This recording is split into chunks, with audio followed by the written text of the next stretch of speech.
राष्ट्रीय समाज सेवी परिषद, इंडियन मेडिको ऑर्गेनाइजेशन शिक्षा के क्षेत्र में और चिकित्सा के क्षेत्र में एक लंबे समय से मुहिम चला रहा है। सोनम वांगचुक जी जो दिल्ली में बैठ के जंतर मंतर पर बच्चों के लिए हित के लिए नीट की परीक्षा जो लीक हुई थी उसके संबंध में बैठ करके भूख हड़ताल पर बैठे हैं। राष्ट्रीय समाज सेवी परिषद गैर राजनीतिक सामाजिक संगठन है। यह पूरा संगठन सोनम वांगचुक जी को समर्थन देता है। गैर राजनीतिक रूप से शिक्षा के क्षेत्र में वो काम कर रहे हैं।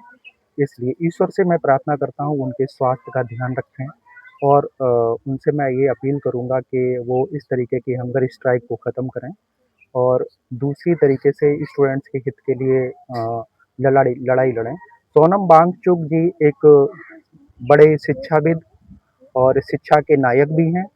उनका इस दुनिया में जीवन ज़रूरी है, उनको ज़िंदा रहना चाहिए और हंगर स्ट्राइक तोड़ करके वो अन्न और जल को ग्रहण करें, जिससे कि उनसे लाखों और सैकड़ों की संख्या में जो बच्चे उनके पीछे खड़े हुए हैं, उनकी उम्मीद ना टूटे। और मैं उनसे फिर दोबारा से अपील यही करूँगा कि राष्ट्रीय समाज सेवी परिषद, अन्य सामाजिक संगठन उनके साथ खड़े हुए हैं, उनको इतनी जल्दी हताशा को नहीं स्वीकार करना चाहिए और उनको लड़ना चाहिए। हम सब उनके साथ हैं, स्टूडेंट संघ उनके साथ है, देश के लोग उनके साथ हैं, तमाम सैकड़ों छात्रों के माता-पिता उनके साथ हैं। मैं उनसे दोबारा अपील करता हूँ कि वो अपनी हंगर स्ट्राइक छोड़ करके और हम सभी स्टूडेंट्स जितने भी हैं, मैं एक स्वयं एक शिक्षक हूँ और एक शिक्षक उनकी भावनाओं को अच्छे से समझ सकता है, क्योंकि मैं खुद अपने बच्चों को पढ़ा कर के आगे बढ़ाने का प्रयास करता हूँ।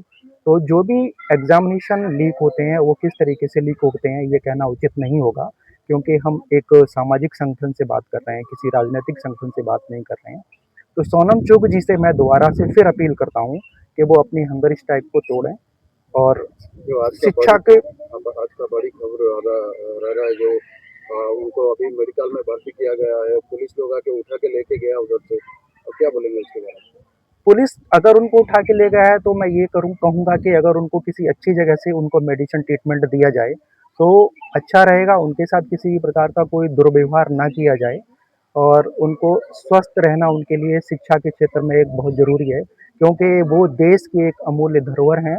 और मैं आपसे कह सकता हूँ कि वो उन्होंने लद्दाख जैसे क्षेत्र में बड़ी रिसर्च की और उन्होंने वहाँ के लोगों को ठंड से बचने की कई राहत प्रोवाइड कराई हैं और उन्होंने आज तक किसी भी प्रकार से सोनम चुग जी ने कोई भी अपना पेटेंट नहीं कराया है, सरकार से किसी भी तरीके की आर्थिक सहायता नहीं माँगी है। तो मुझे लगता है देश का विद्वान ज़िंदा रहना चाहिए।